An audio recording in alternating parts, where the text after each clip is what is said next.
Assalamualaikum warahmatullahi wabarakatuh. Kita bertemu kembali di dalam kesambungan cerita akan Max Brooks. Jadi kali ini kita akan mengupas peperangan kuman, hama, germ warfare.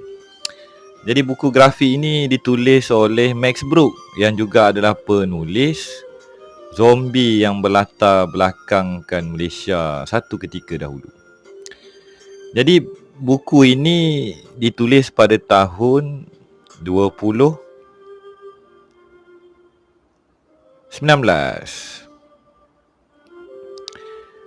Jadi buku ini dikeluarkan atas permintaan Bipartisan Commission on Biodefense. Maksud dia Suruhanjaya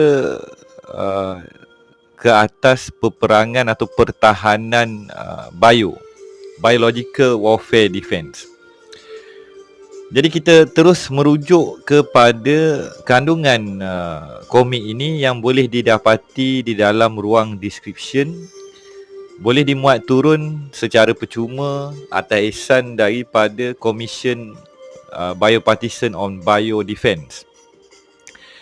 Baiklah, di peringkat awal penceritaan komik ini saya merujuk secara snapshot tuan-tuan . Kuman ini ada di mana-mana, di dalam makanan yang kita makan, di dalam udara yang kita hirup. Dan kalau mengikut cerita dia, virus ni atau kuman ni lah yang paling bahaya.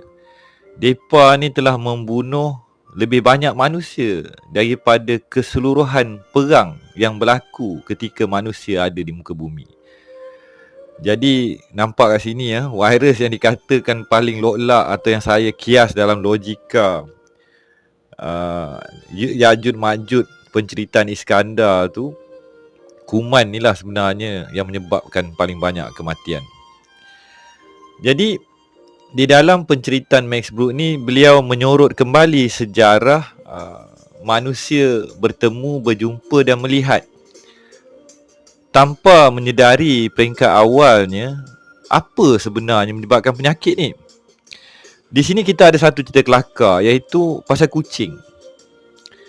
Jadi pernah berlaku penyakit satu masa hari dulu yang mana mereka sangka penyakit tu disebabkan oleh kucing hitam. Atau dia kata, macam orang Melayu katalah, kucing ni kalau langkah mayat bangkit kan.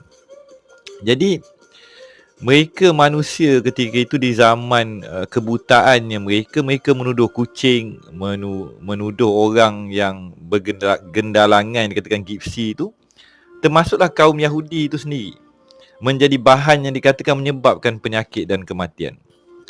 Jadi pernahlah berlaku dalam sejarah, iaitu Pope pernah mengharamkan atau menjatuhkan hukuman untuk membunuh semua kucing. Dan disebabkan kucing ni dibunuh, maka berlakulah The Great Plague, yang mana penyakit bawaan tikus.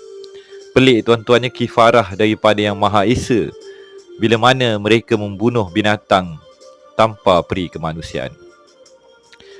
Jadi di sini dinyatakanlah itu Anthony Liu Wen Hock yang pertama berjumpa dengan dunia mikroskopik tersebut.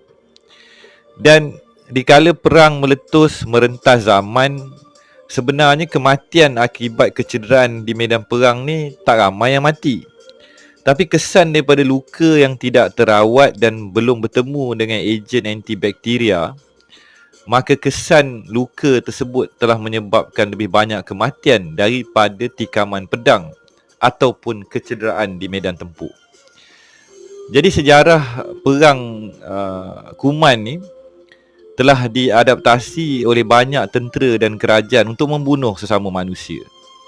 Bermulalah daripada serangan Mongol yang membaling atau melemparkan mayat-mayat yang dijangkiti penyakit. Termasuklah yang berlaku ketika penjajah pergi dan membawa penyakit kepada penduduk pribumi di banyak benua yang mereka jajah, dan ramailah makhluk tersebut, insan yang tidak bersalah ini, mati.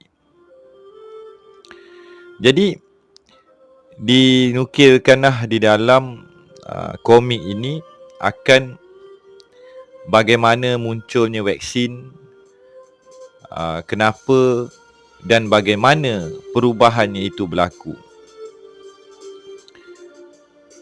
Jadi komik ini merujuk kepada Peperangan Dunia Pertama, yang mana di dalam Peperangan Dunia Pertama tersebut, pihak-pihak yang berlawan telah membuat uji kaji dan mengguna pakai Pseudomonas, Malay dan juga Anthrax. Maka di sini kita dapati munculnya virus Anthrax pada Perang Dunia Pertama tersebut. Jadi berlakulah tindakan di antaranya kerajaan Jepun mengguna pakai dan mengeluarkan atau membina komplek-komplek senjata biologi tersebut. Dan pihak Jepun ketika itu telah mengeluarkan banyak kuman-kuman dan juga penyakit, dan kemudiannya mereka tabur di bendang, mereka campur dengan air, mereka bagi orang makan, mereka suntik, dan mereka juga pernah mengguna pakai hama sebagai ejen kuman-kuman untuk merosakkan, membunuh dan melemahkan negara atau kerajaan yang mereka serang. Jadi kat sini ada satu benda yang agak mendukacitakan, iaitu jumlah kematian akibat pembunuhan daripada ejen biologi kuman tentera Jepun ni, ada yang mengatakan puluh ribu, ratusan ribu, malah ada yang membuat nukilan hampir 740,000 maut di tangan senjata biologi mereka. Inilah kesan penggunaan senjata biologi yang telah merentas zaman dan dilakukan, dibina, diadaptasikan untuk kemenangan ke atas mereka yang lebih berkuasa tersebut.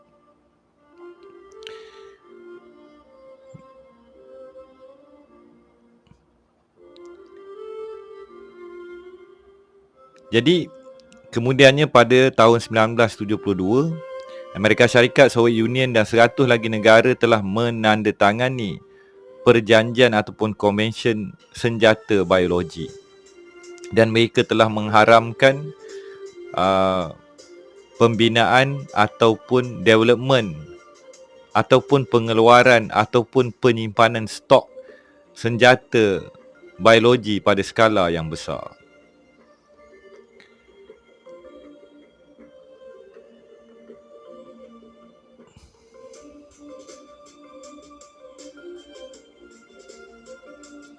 Kemudiannya dunia digemparkan juga pada era kebangkitan teroris pihak pengganas yang mula mengguna pakai ejen-ejen biologi ini untuk melakukan aktiviti keganasan mereka.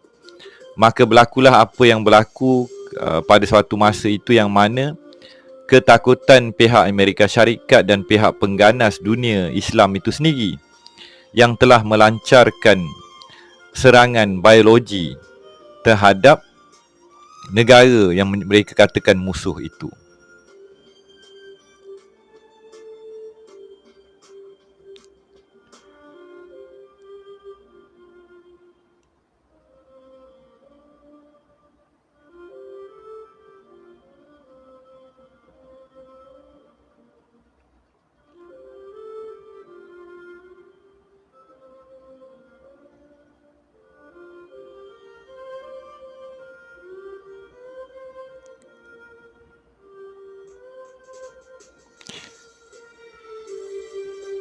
Komik ini diakhiri dengan suatu babak yang mana penaja komik ini, itu Bipartisan Commission on Biodefense, duduk di satu meja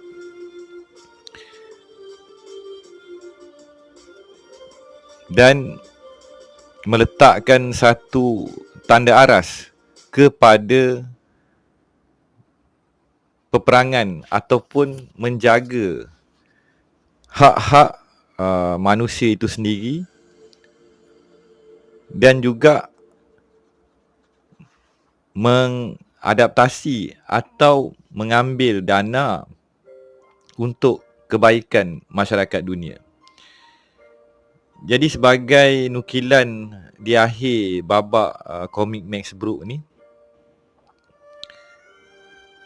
saya kupaslah, iaitu Bipartisan Commission on Biodefense ini ditubuhkan pada 2014 untuk secara komprehensifnya atau terperincinya menganalisa pertahanan bio Amerika Syarikat,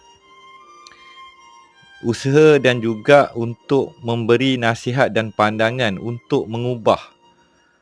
Jadi muncullah yang dikatakan The Commission Report pada 2015 dan satu rangka peringkat blueprint kebangsaan pertahanan biologi.